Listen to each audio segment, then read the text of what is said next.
วิธีสมาธิก็คือการทำสมาธิได้ทุกที่ทุกทางหรือว่าทุกหนทุกแห่งใครๆก็ทำได้เชื้อชาติศาสนาทำได้หมดเพราะว่าแค่หายใจเข้าก็รู้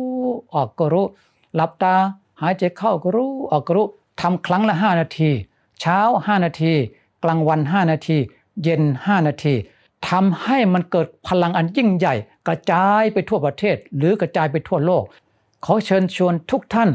มาร่วมโครงการปฏิบัติวิธีสมาธิ49ล้านนาที